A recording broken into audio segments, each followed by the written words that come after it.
Selamat datang di video panduan tutorial pelaporan SPT tahunan PPH Badan menggunakan Cortex. Saat ini Cortex tersedia dalam dua bahasa, bahasa Inggris dan bahasa Indonesia. Pada video ini, kita akan membahas satu alur pembuatan SPT tahunan PPH Badan di Cortex berbahasa Indonesia. Sebagai perhatian, informasi yang disampaikan pada media ini dapat berubah sesuai dengan perkembangan ketentuan perpajakan terbaru dan proses pengembangan sistem.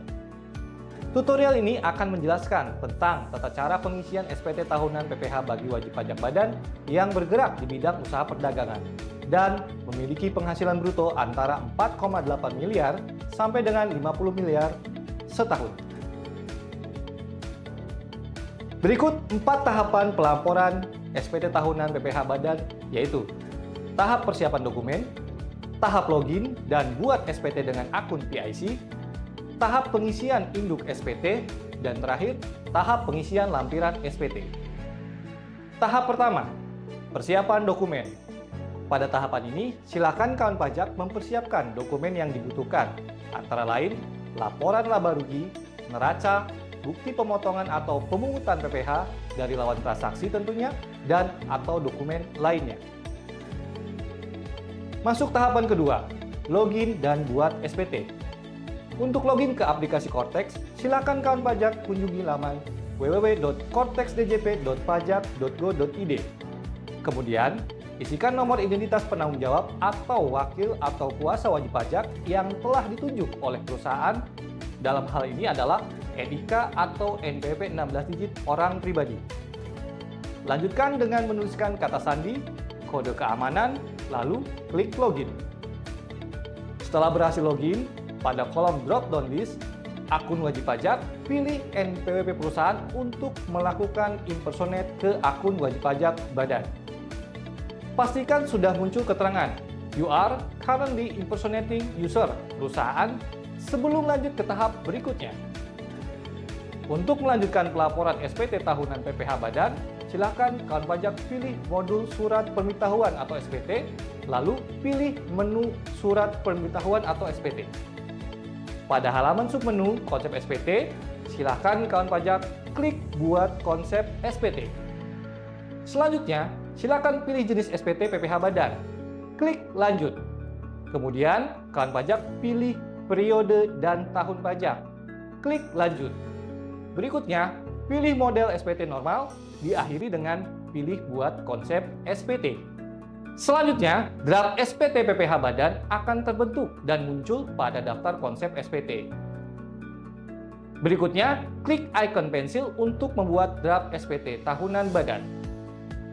Sebagai catatan, berbeda dengan aplikasi sebelumnya, proses penyiapan SPT tahunan badan di Cortex dimulai dari pengisian induk SPT terlebih dahulu, baru kemudian dilanjutkan dengan pengisian lampirannya. Masuk ke tahapan ketiga, pengisian formulir induk SPT. Mari kita mulai pengisian SPT-nya. Pertama, pada bagian A, silakan pilih metode pembukuan atau pencatatan yang dilakukan menggunakan stelsel aktual atau juga stelsel kas. Awalnya, metode yang terpilih secara otomatis oleh sistem adalah metode pembukuan dengan stelsel aktual. Untuk dapat mengubah metode pembukuan menjadi stelsel kas, kawan pajak harus menyampaikan pemberitahuan penggunaan pembukuan dengan stelsel kas terlebih dahulu, sesuai ketentuan yang berlaku. Selanjutnya adalah bagian B. Pada bagian ini, kawan pajak harus memilih sektor usaha laporan keuangan sesuai dengan kondisi masing-masing wajib pajak. Dalam video kita kali ini, memilih sektor usaha dagang. Perlu diketahui bahwa pemilihan sektor usaha ini akan menentukan jenis rekonsiliasi laporan keuangan yang wajib diisi pada lampiran 1. Karena kita sudah memilih sektor usaha dagang, maka kita akan melengkapi lampiran L1C. Berikutnya, kawan pajak diminta menjawab pertanyaan, apakah laporan keuangan diaudit oleh akuntan publik atau tidak? Dalam tutorial kali ini, kita isi dengan tidak. Karena untuk contoh kali ini, laporan keuangan tidak diaudit oleh akuntan publik. Selanjutnya di bagian C, kawan pajak diminta menjawab beberapa pertanyaan. Dalam video ini, pada bagian C angka 1 huruf A, kita isi dengan tidak. karena kita contohkan kalau pajak tidak menerima atau memperoleh penghasilan dari usaha dengan peredaran bruto tertentu yang dikenakan PPh yang bersifat final. Selanjutnya pada bagian C angka 2, kita isi dengan ya, karena kita contohkan kawan pajak memiliki penghasilan yang dikenakan PPh final berupa pendapatan dari sewa tanah dan atau bangunan. Pengisian rincian penghasilan yang dikenakan PPh final dilanjutkan ke lampiran 4 bagian A. Selanjutnya, pada bagian C angka 3, kita isi dengan ya, karena kita contohkan kawan pajak memiliki penghasilan yang tidak termasuk objek pajak berupa dividen atas kepemilikan saham. Pengisian rincian penghasilan yang tidak termasuk objek pajak dilanjutkan ke lampiran 4 bagian B. Selanjutnya, di bagian D, pada bagian ini, kawan pajak akan melakukan tahapan penghitungan PPh berdasarkan data yang telah diinput.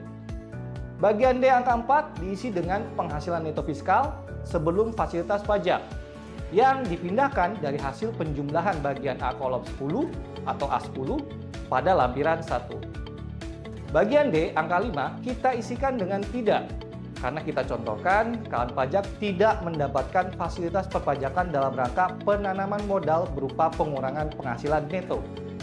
Bagian D angka 6 kita isi dengan tidak, karena kita contohkan kawan pajak tidak memperoleh fasilitas pengurangan penghasilan bruto atas kegiatan praktik kerja, pemagangan, dan atau pembelajaran dalam rangka pembinaan dan pengembangan sumber daya manusia dalam berbasis kompetensi tertentu. Bagian D angka 7 terisi otomatis dengan penghasilan neto fiskal setelah fasilitas pajak yang merupakan hasil perhitungan bagian D angka 4 dikurangi bagian D angka 5 dikurangi bagian D angka 6. Masuk ke bagian D angka 8, kita isi dengan tidak, karena kita contohkan kawan pajak tidak memiliki kompensasi kerugian fiskal. Bagian D angka 9 terisi otomatis dengan penghasilan kena pajak yang merupakan hasil perhitungan dari bagian D angka 7 dikurangi bagian D angka 8. Bagian D angka 10 kita isi dengan tidak, karena kita contohkan kawan pajak tidak memperoleh fasilitas pengurangan penghasilan bruto atas kegiatan penelitian dan pengembangan tertentu. Bagian D angka 11, silahkan kawan pajak mengisi dengan pilihan tarif yang sesuai dengan kondisi wajib pajak yang dilaporkannya. Dalam video ini kita contohkan kawan pajak memilih tarif fasilitas pasal 31E Undang-Undang PPh, yaitu tarif yang ditetapkan bagi wajib pajak badan dalam negeri dengan peredaran bruto sampai dengan 50 miliar. Tentunya dalam 1 tahun. Sehingga pengisian akan dilanjutkan ke lampiran 8. Bagian D angka 12 akan terisi otomatis nilai PPh terutang yang merupakan hasil perhitungan dari tarif pajak pada bagian D angka 11 dikali bagian D angka 9 yang sudah dikurangi bagian D angka 10. Selanjutnya di bagian E, pada bagian ini kawan pajak memperhitungkan beberapa pengurang PPh terutang. Di bagian E angka 13 kita isi dengan ya, karena kita contohkan kawan pajak memiliki kredit pajak yang dipotong atau dipungut oleh pihak lain, sehingga pengisian dilanjutkan ke lampiran 3. Dan jumlah kredit pajak pada bagian ini akan dipindahkan dari jumlah kredit pajak pada lampiran 3 tersebut. Lanjut ke bagian E angka 14, yang akan terisi dengan jumlah pembayaran angsuran PPh pasal 25 yang sudah dibayarkan untuk tahun pajak atau bagian tahun pajak yang dilaporkan. Bagian E angka 15 diisi dengan jumlah pokok pajak atas surat tagihan pajak PPh pasal 25 untuk tahun pajak atau bagian tahun pajak yang dilaporkan. Bagian E angka 16 kita isi dengan tidak, karena kita contohkan kawan pajak tidak memperoleh fasilitas pengurangan PPh badan. Lanjut ke bagian F, kawan pajak akan memperhitungkan nilai PPh kurang atau lebih bayar pada SPT tahunan PPh badan yang dilaporkan.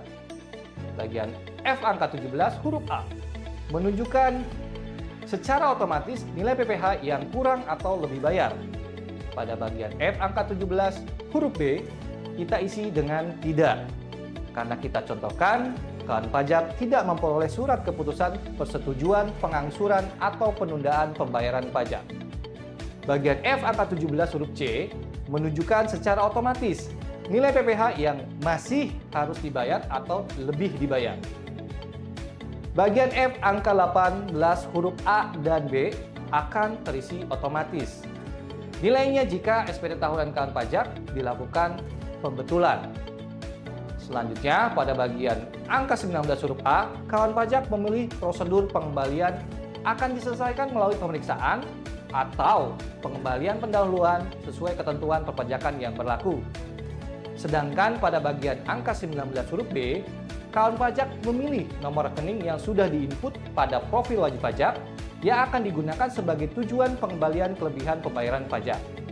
Dalam video ini, karena kita contohkan kawan pajak menyampaikan SPT tahunan berstatus kurang bayar, maka bagian F angka 18 dan 19 kita lewati. Selanjutnya di bagian G, kita isi dengan tidak. Karena kita contohkan, kawan pajak bukan merupakan wajib pajak tertentu yang harus menyampaikan laporan penghitungan angsuran PPh pasal 25. Untuk itu, kawan pajak akan melanjutkan pengisian ke lampiran 6. Jumlah angsuran tahun pajak berjalan pada bagian ini dipindahkan dari angsuran PPh pasal 25 pada angka 7 lampiran 6. Selanjutnya, pada bagian H, kawan pajak diminta menjawab 9 pernyataan transaksi dalam bentuk pertanyaan ya atau tidak. Setiap jawaban ya akan memunculkan permintaan kelengkapan pengisian data lebih lanjut. Angka 21A apabila pilih ya akan memunculkan notifikasi untuk mengisi lampiran 10A, 10B, dan 10C. Angka 21B apabila pilih ya akan memunculkan notifikasi untuk mengisi lampiran 10D.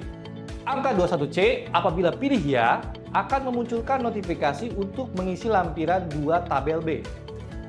Begitupun angka 21D apabila pilih ya akan memunculkan notifikasi untuk mengisi lampiran 2 tabel B. Angka 21E apabila pilih ya akan memunculkan notifikasi untuk mengisi lampiran 9. Angka 21F apabila pilih ya akan memunculkan notifikasi untuk mengisi lampiran 11A. Angka 21G apabila pilih ya akan memunculkan notifikasi untuk mengisi lampiran 13A.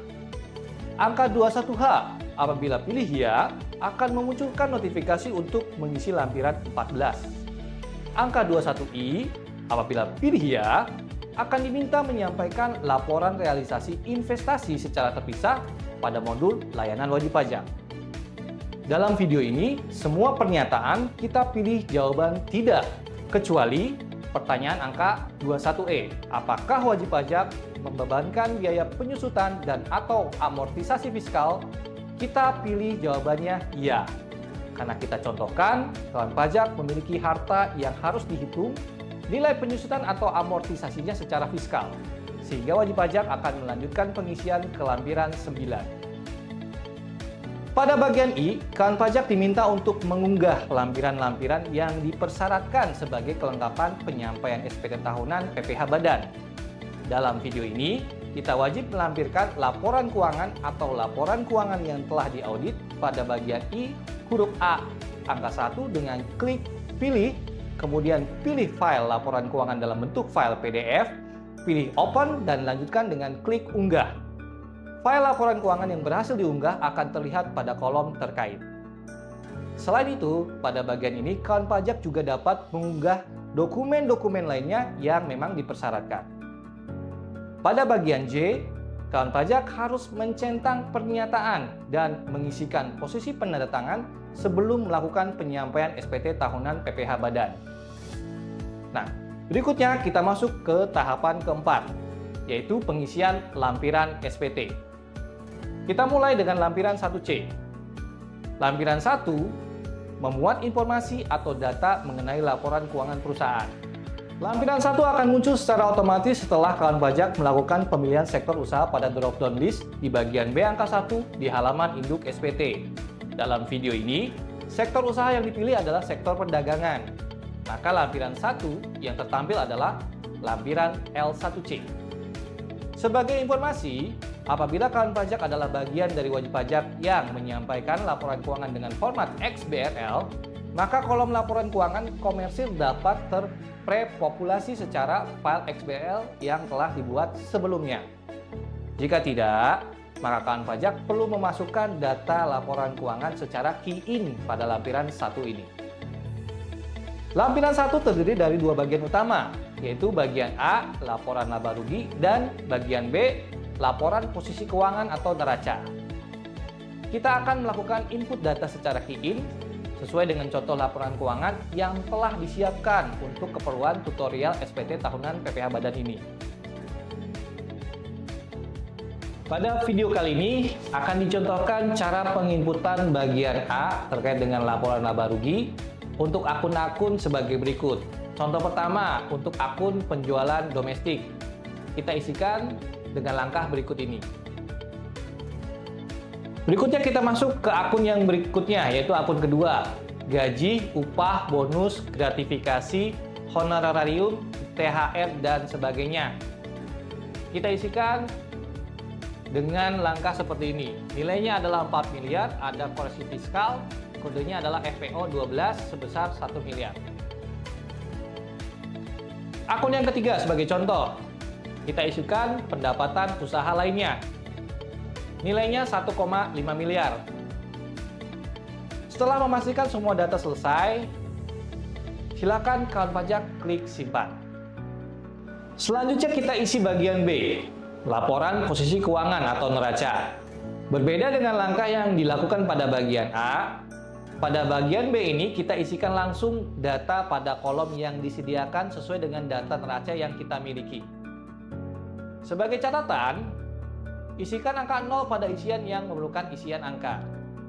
Kemudian, apabila akun neraca dalam laporan keuangan komersial tidak ada pada akun neraca dalam lampiran 1 ini, nilai akun tersebut diisikan pada akun sejenis atau akun lainnya.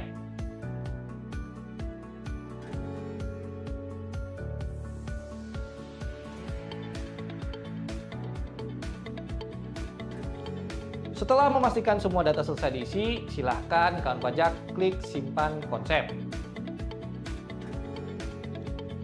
Kita lanjut ke lampiran kedua.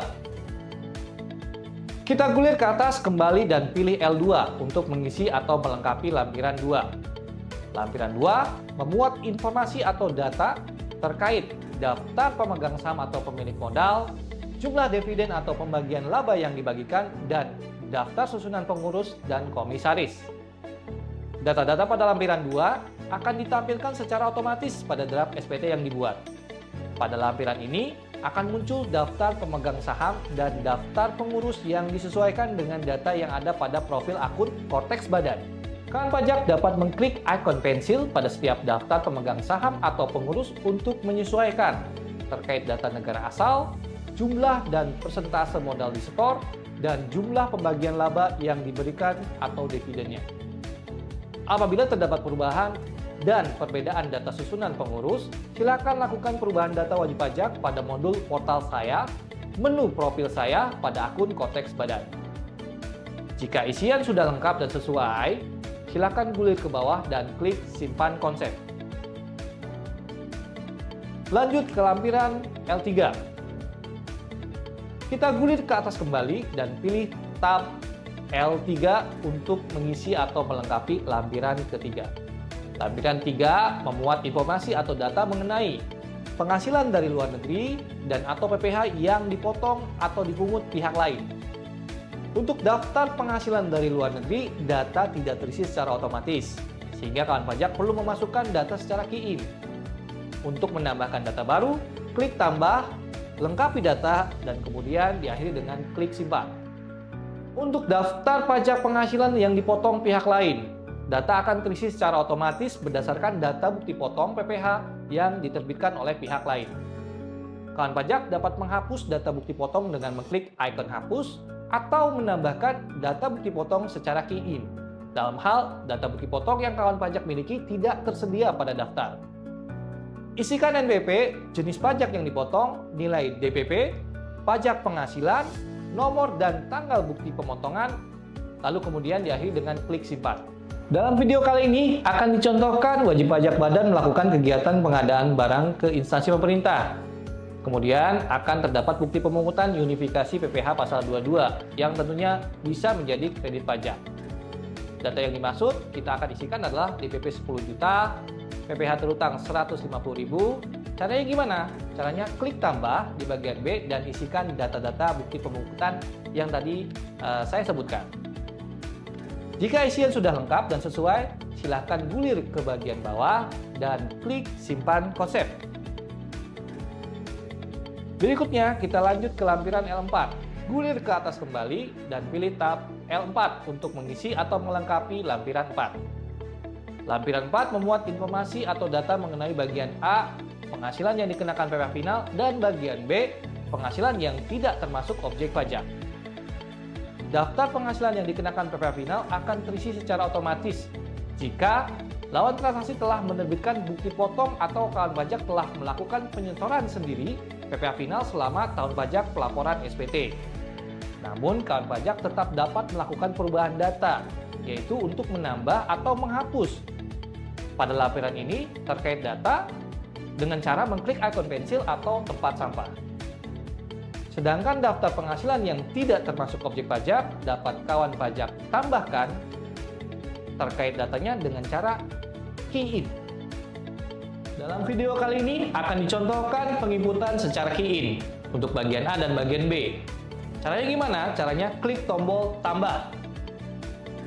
Dan di akhir tentu saja kita klik simpan. Jika isian sudah lengkap dan sesuai, gulir ke bawah. Seperti biasa kita akan klik simpan konsep. Berikutnya lampiran L8. Gulir ke atas kembali dan pilih tab L8 untuk mengisi melengkapi lampiran L8 tentunya. Lampiran 8 memuat penghitungan PPh dengan fasilitas pengurangan tarif PPh pasal 31E UU PPh.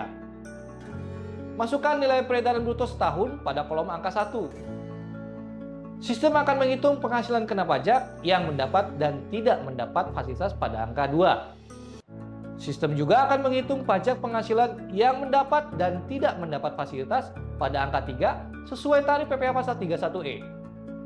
Total pajak yang terutang akan ditampilkan pada angka 4. Jika isian sudah sesuai dan lengkap, silahkan gulir ke bagian bawah dan klik simpan konsep. Lanjut ke lampiran L6. Gulir ke atas kembali dan pilih tab L6 untuk mengisi atau melengkapi lampiran 6. Lampiran 6 memuat penghitungan angsuran PPh pasal 25. Di angka 1 diisi dengan jumlah penghasilan neto fiskal. Di angka 2 akan terisi otomatis dengan jumlah kompensasi kerugian fiskal tahun pajak berjalan yang dipindahkan dari jumlah kompensasi kerugian fiskal tahun pajak berjalan pada lampiran 7. Dalam video kali ini tidak ada kompensasi kerugian fiskal, maka nilainya adalah 0. Lanjut ke angka 3, terisi dengan penghasilan kena pajak yang merupakan hasil penghitungan angka 1 dikurangi angka 2. Lanjut ke angka 4, diisi dengan hasil penerapan tarif yang berlaku atas penghasilan kena pajak yang tercantum pada angka 3. Di angka 5, diisi dengan kredit pajak sehubungan dengan penghasilan yang menjadi dasar penghitungan angsuran PPh pasal 25 sebagaimana dimaksud pada angka 1.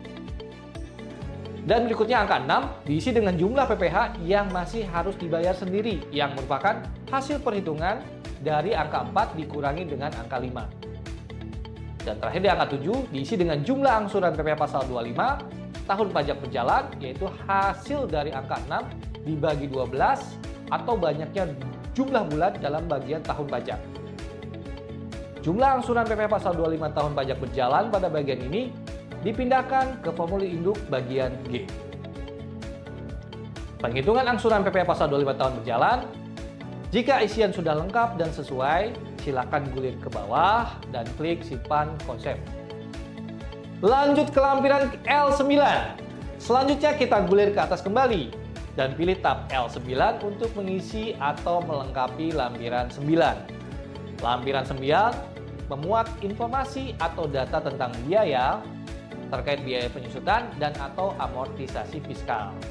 Pada lampiran 9 terdapat 3 golongan harta yang harus diisi, yaitu harta berwujud, bangunan, dan harta tidak berwujud. Kawan pajak dapat mengisi secara key in atau menggunakan skema impor data XML.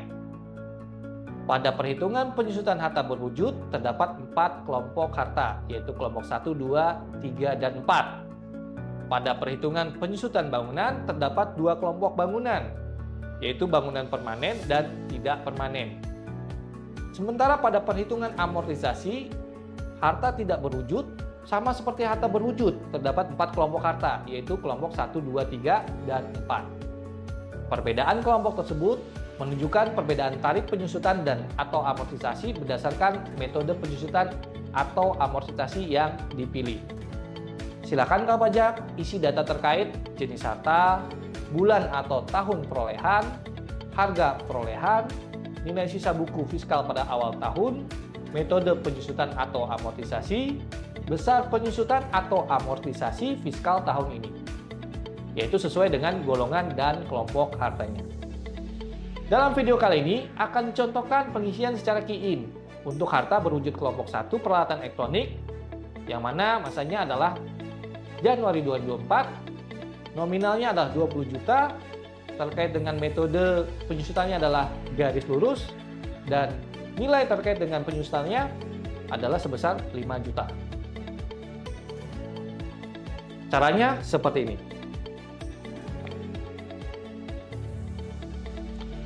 Jika isian sudah lengkap dan sesuai, silahkan gulir ke bawah dan klik simpan konsep. Masuk kembali ke lampiran L11B.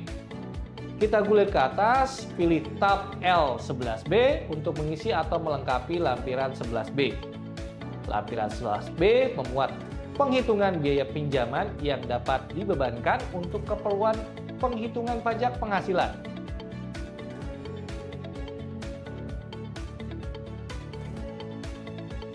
Sama seperti pada lampiran 2, lampiran 11B akan muncul secara otomatis begitu DAP SPT tahunan PPh Badan terbentuk. Secara sistem, kolom-kolom dalam lampiran 11B ini akan otomatis terisi sesuai penghitungan earning before interest, tax, depreciation, and amortization, atau kita sebut EBITDA. Namun kawan pajak bisa mengubah isian data sesuai dengan kondisi sebenarnya. Pengisian lampiran L11B dapat didukung dengan penghitungan debt to equity ratio atau DER dan perhitungan biaya pinjaman. Pastikan semua data telah sesuai. Jika sudah yakin dan tidak ada kesalahan, klik bayar dan lapor untuk menyelesaikan proses pelaporan SPT. Sistem akan memunculkan pemberitahuan sebagai berikut. Silahkan klik close untuk melanjutkan. Dalam hal status SPT adalah kurang bayar, sistem akan menampilkan notifikasi sebagai berikut.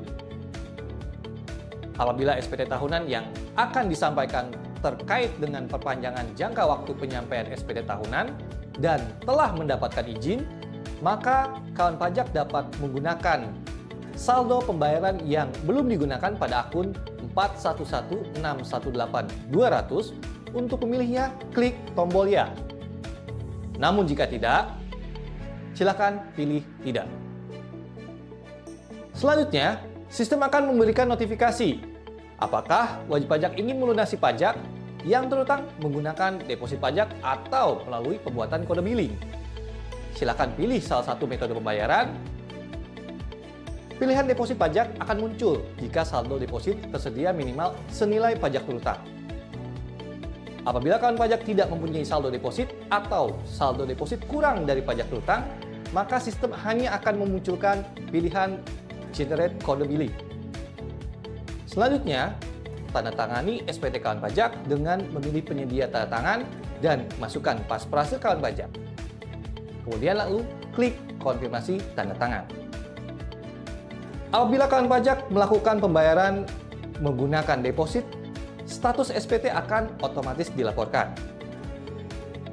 Apabila kawan pajak melakukan pembayaran dengan kode billing, status SPT menjadi menunggu pembayaran. Silakan lakukan pembayaran dan setelah dilunasi, status SPT akan otomatis berubah menjadi dilaporkan. Apabila SPT kawan pajak berstatus nihil atau lebih bayar, kawan pajak dapat langsung submit SPT dan status SPT otomatis menjadi dilaporkan. Selamat! Anda telah melaporkan SPT tahunan PPh Badan melalui Cortex. Jika Anda masih memerlukan bantuan, silakan mengunjungi www.pajak.go.id atau menghubungi Kring Pajak di 1500200 atau subscribe di Ditjen Pajak RI untuk video tutorial lainnya. Pajak tumbuh, Indonesia tangguh!